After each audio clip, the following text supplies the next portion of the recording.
I'm super embarrassed right now, and a little bit scared. Basically, was using a vibrator, without a flared base SMH, and it went entirely into my ass. I can barely feel it when my fingers are all the way in, and I can't feel it through my vagina. I try to push it out that way. I'm terrified of going to the hospital for this. Is there anything I can do? I can't afford that bill. It's really deep and I can't grab it at all. I'm sitting on the toilet hoping my body pushes it out naturally. Edit, I have actually never been to the ER, and have only been in a hospital a few times and not in several years. I feel ridiculous as a grown woman asking this, but what do I do when I go to the hospital? I know park and go in but? I'm kind of confused on where do I go. Main entrance, or do I go straight to the ER if they have their own? Do I go to a receptionist desk area, or is there another thing I should be doing before that? Should I be concerned that I have to announce to the room basically what I did, or is it more private?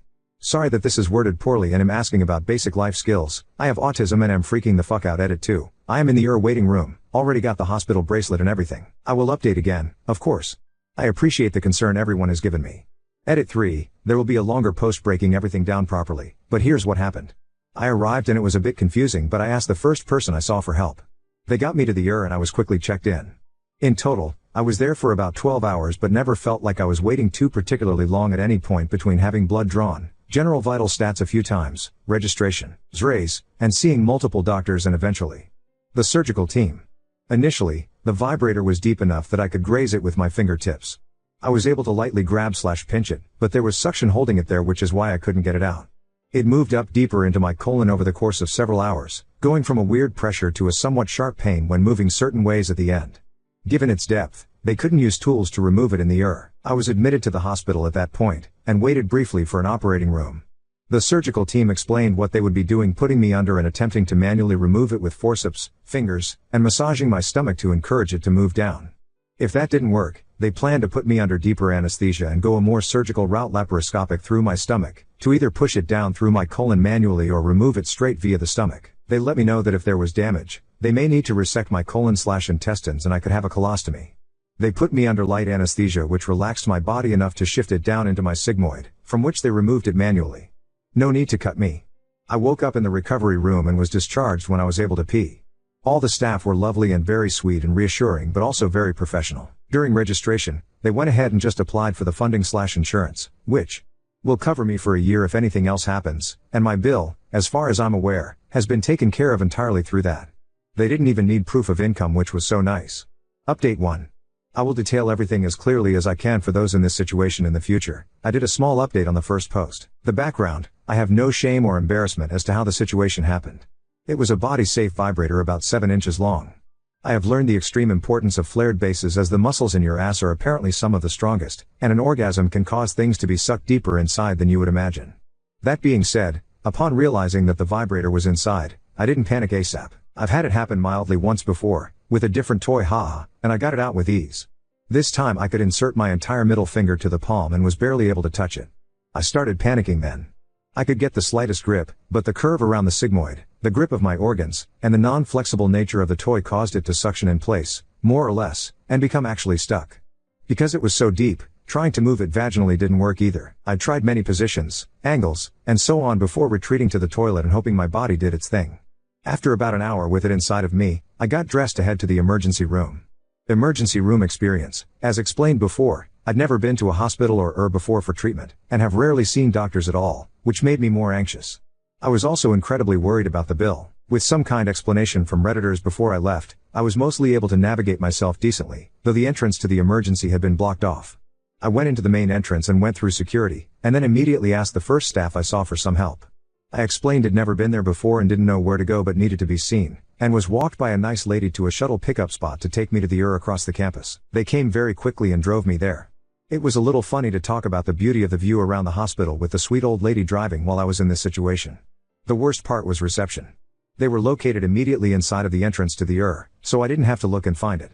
I waited in line, and when it was my turn to tell them what I needed to be seen for, I briefly described my problem as having something stuck in my butt. It was only bad because it was very out in the open, though I don't think any around cared about what I was saying.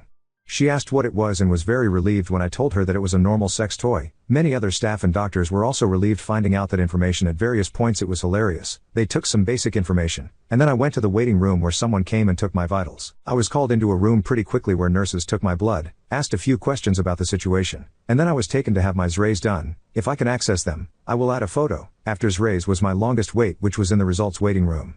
They made sure multiple times that I wasn't in pain, and let me know to not drink or eat anything in case of surgery.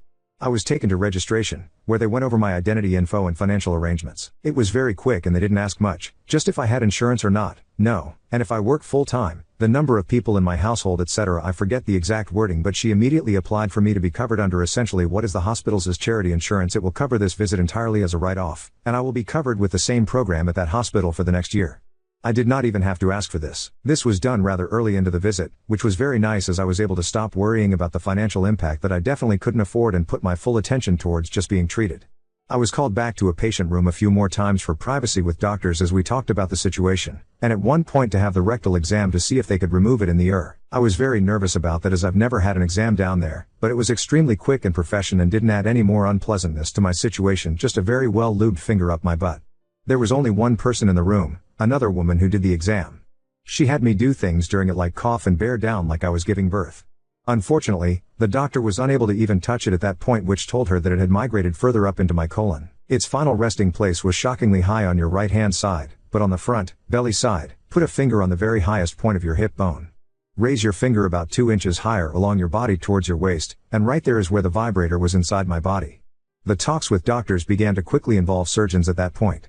After some more examination and discussion, they made the decision to admit me to the hospital and get me in line for an operating room. I waited a short time for a bed, and was changed into a gown and given plenty of warm blankets when I was transferred. The bed was actually quite comfy. Total time was about 8 hours at this point. The hospital and operation room, there isn't an entire ton about this part, honestly. I waited less than half an hour before they took me to pre-op and explained everything that would be happening once again. They made sure I signed consent forms, etc. The staff at this point were actually hilarious and told me stories about others in my situation. They said it was so common that there were 2 others this week before me, and told stories about light bulbs, glass cups, and so on. The plan for the procedure was to put me under light anesthesia, versed in something else, and to hope my body relaxed enough that they could use stomach massage and manual removal using tools and fingers. If this was impossible, then I would be put under full anesthesia for a laparotomy, small incision on the stomach, to manually move it into the rectum and take it out anally, or at worst they'd have to remove it through the incision. They let me know that while they didn't think there was any based on my symptoms, that this could end in having a bowel resection and colostomy bag as a result of damage to the tissues in my body. Luckily, I did use something body safe and made for sex which helped me to not be injured internally. Regardless, it still could have easily perforated me, or caused tissue death, necrosis by blocking the blood flow with the extreme pressure. Neither of those are good for your digestive system, let alone any organ. I was taken to the operating room and transferred to the bed, strapped in, and so on. The staff was kind and chatted with me, and a nurse held me hand as I fell asleep. I didn't know I even fell asleep until I woke up. The meds are that intense and quick acting. They didn't have me count backwards or anything. After the operating room, and going home, I woke up in the recovery area and was given the news that it went perfectly, and much faster than they expected. My body did 99% of the work for them by relaxing and shifting it down itself, and they just helped it out. They did not give me the option to have the vibrator back, and I didn't ask nor want it anyway.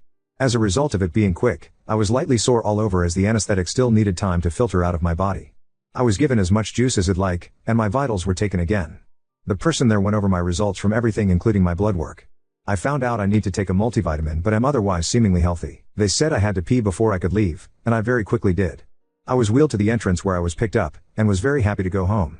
I had been in the hospital, operating suite for about 4 hours when I left, bringing the total to about 12 hours from the time I got there until I left. As a side note, I was not allowed to drive myself home because of the anesthetic, and had to have someone pick me up, so be prepared for that. Ultimately, I have never been so happy to be able to fart. I'm slightly sore but nothing bad enough to even take Tylenol, though at no point during this was I in genuine pain, though it did get more and more uncomfortable, pressure-esque, feeling inside as it shifted deeper over time. It did entirely cut off my ability to pass gas and have a bowel movement, so I was basically bloated as well. The most pain I felt was around the time they were transferring me to the hospital to wait for the operation. It felt something like period cramps in my colon when I moved. On the staff, 10/10, honestly. From the very first security guard I saw when I walked through the door to the man who wheeled me out to leave, everyone was extremely nice. Everyone was kind, patient, professional, and most importantly to me, they were very human about it. They understood I was embarrassed and anxious, and made it as positive for me as could be. I did make sure to explain that I'd never even been to a hospital before, etc., so they went over things multiple times and in depth with me. I never felt like anyone was judging me, even if a few cracked a few smiles. To be fair, even I was laughing about it a little. I was reassured at least 100 times that my situation was very common. Overall, this made me much more comfortable and confident in going and seeking medical care when I need it in the future, and helped me to be much less scared of going to the hospital. It's okay to be afraid, but don't let your fear hurt you. Doctors are there to help, and they did help me. On Redditors, you guys were also amazing. I'm a little miffed that my most upvoted post ever was on my throwaway, but oh well. I hope the attention makes the post easier for others to find. I saw the number of upvotes today and was shocked. Of course it's my ass that goes viral. Smile. Jokes aside, I am genuinely grateful for everyone who commented and messaged me, from to those with advice and jokes to those who just wanted to check in. I am awestruck by the support you all have given me. It made a huge difference. The emphasis on going to the hospital was needed, as otherwise I would have kept trying at home and would have only sought help when it was very painful, or I was actually hurt from it. Now on to second story. Discovered my husband's shocking homophobia when he demanded to cut my kids from my sister, who's been openly gay for years. Me and my husband have been married for 9 years and have a son, 12, and 2 daughters, 8 and 6. I have very demanding job and work long hours, so my sister watches our kids on weekdays because she works from home. The schedule is that I get the kids up and drop them off at my sister's house at 6:30 and then go to work. My sister feeds the kids breakfast and gets them to the bus stop. After school the bus drops the kids off and my sister gives them snacks and helps with homework until my husband picks them up at 5. I get home from work at 6:37. My sister and I are very close and I'm extremely grateful to her. She loves and spoils my kids. She's basically like a third parent to them. I pay for all her groceries and my kids help her around the house in return. On Monday I got an urgent call from my husband after he picked up the kids. He said that I needed to leave work immediately so I could come home to have an emergency discussion with him. I panicked and rushed home because he wasn't answering any of my calls after he hung up. When I got home my husband proceeded to dramatically tell me that my sister was gay. Apparently, when he got to her house her girlfriend was there and they kissed in front of him. I actually laughed when he told me this because my sister has been out since I was a teenager and her girlfriend and her have been together for 3 years. He is claiming that he thought her girlfriend was just her friend and that mentions of her being gay were just jokes. My sister's girlfriend doesn't come to a lot of family events because she travels for work and our family doesn't really talk about her being gay that often. Still I can't believe that he wouldn't have figured this out in the 13 years he's known her. It's been so long that I can't remember if I ever verbally told him that she's gay. My husband said that he doesn't want her around the kids anymore because she will influence them and wouldn't explain what that meant. I told him that I wasn't going to cut my sister out and he said I could still see her but not the kids because they are too young. I asked what the hell he expected to do for childcare if we couldn't use my sister and he suggested I take a week off work while we figure it out, which I absolutely cannot do. I didn't want to yell at him in front of the kids so I said I was going to take a walk to calm down and we would discuss this later. When I got back my daughters were crying and my son was upset. He told me that their father had told them they weren't allowed to see their aunt anymore because she was having personal issues. I blew up at my husband and told him that he was being bigoted and selfish and that I wasn't going to cut my kids off from their aunt who loves them because he was too stupid to notice that she's gay. Then I packed the kids up and went to stay with my sister. I have no idea what to do. I love my husband and I don't want a divorce but there's no way I'm gonna cut my sister off. I can't believe my husband didn't know she was gay but I don't know why he would lie about this. He's never said or done anything homophobic before. I know I shouldn't have yelled at him like that but I was furious that he said that to the kids. Any advice would be appreciated because I'm at a complete loss here. Update 1. After reading the comments I think that unfortunately you guys are right. This is so out of the blue that I was looking for reasons as to why he might not be a bigot but I think he just is. If it comes down to him or my sister I am choosing my sister. At this point I am so upset with him that I don't know if I would take him back if he came begging on his knees. He said what he said and he can't take that back. To answer some questions, we don't really talk about politics because he doesn't really engage. I will mention something and he'll just respond okay or uh-huh. Our life has been so hectic lately that we don't have a ton of alone time together and when we do we don't talk about politics. We live in a pretty liberal area and he's never expressed any right-wing beliefs to me before so I never thought that he had any different views. My sister being gay doesn't come up that much. Her girlfriend isn't around us or our kids a ton and my sister's sexuality isn't a topic of conversation because it's just something that is. Like she's gay and that's that so it doesn't really get discussed. I talked to my sister and she said that they don't really interact that much. When he comes to get the kids he will usually just say hello and nothing more. He's been ignoring my calls and texts so I'm going to go over to our house tomorrow when I know he's home and have a discussion with him. I'll post an update. Thanks for all the advice. Update 2. He wasn't answering any of my calls or texts so I went over to the house when I knew he'd be there to talk. After we sat down I said that the only way I would even begin to consider working this out was if he gave me the reason why he was suddenly acting like this, agreed to go to couples and individual therapy to work on his hurtful views and apologize to me, the kids and my sister. He started saying all the same stuff about my sister being a bad influence on the kids and not being in line with his moral compass. I got fed up and told him to cut the bullshit right now and tell me what was really going on, or I was gonna walk out and he would never see me or his children again. I've never spoken to him like that before, and I think it rattled him because he spilled the whole story. Long story short, he's been having an affair for the past year. Now that I think about it, makes sense. I thought that maybe he was pulling away from me, but I figured it was just stress from work and kids. He admitted that when he had to go into the office on weekends, it was just an excuse to see her. Sometimes he would take a half day at work to go and be with her until it's time for him to pick up the kids. In his words, he was neutral about my sister being gay until his girlfriend opened his eyes. Apparently when he mentioned my sister to her, she was shocked and started sending him lots of podcasts and YouTube videos on the subject. So for the past year he's been falling down a right-wing rabbit hole and I had no idea. He said that he knew I wouldn't accept his new beliefs, so he was forced to hide it from me. He also admitted that he's been wanting a divorce for a while, and not just because of the affair. After watching the videos and podcasts, he started to resent me because I'm not a traditional wife who stays at home to cook, clean and take care of the kids so that he can relax after work. He said that seeing my sister kiss her girlfriend was the final straw because he realized the extent what his children were being exposed to. So he pretended to not know about it and made it this giant issue. In his mind, this was the perfect solution because he could finally make me see things his way and become a stay-at-home mom, or I would divorce him and he could come away looking like the good guy. Then he said he's going for full custody to protect his kids. I'm not super proud of it, but I flipped out at him. I called him a lot of names and told him that it'd be a cold day in hell before he even got 50-50 custody. I said if he wants to talk to me again, he'll have to contact my lawyer. Then I stormed out before I could smack him or something. In all honesty, this is a total nightmare and I feel like I'm partially to blame. 13 years together and I didn't notice he was changing overnight. I didn't think he was the type get sucked into this sort of thing, but I guess he's stupider than I thought. I also never expected him to be a cheater either, so maybe I didn't know him as well as I thought I did. On the other hand, the comments on my last post have made me do some thinking, and I realized I was not very happy in our marriage. A lot of people were asking what we even talk about, and the honest answer is we don't. We started dating when I was 19 and he was my second ever boyfriend. About a year and I remember I was feeling unsure about our relationship, and then bam.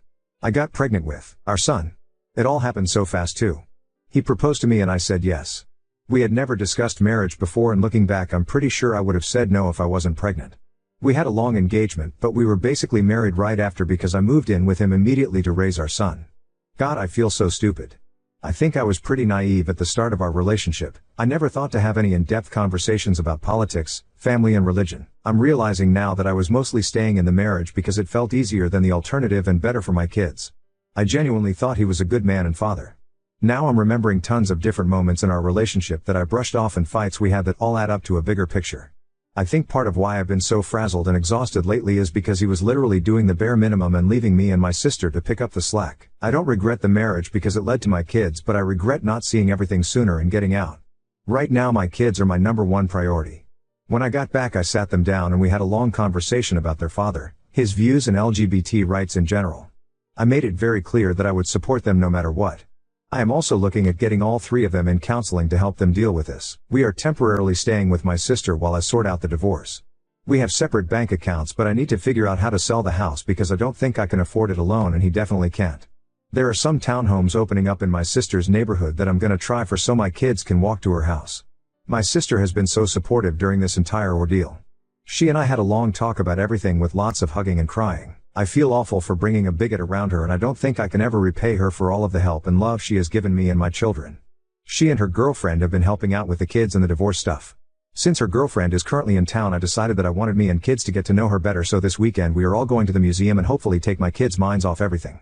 What I'm most worried about is custody. I don't want my soon-to-be ex-husband and his girlfriend anywhere near my kids, but I'm not totally sure what to do. He's still their father and I don't want to keep them from having a relationship. I'm going for full custody, but should I ban him from seeing them entirely? My son and older daughter are very upset with him. My son doesn't want to see him at all and I'm not going to make him if he doesn't want to.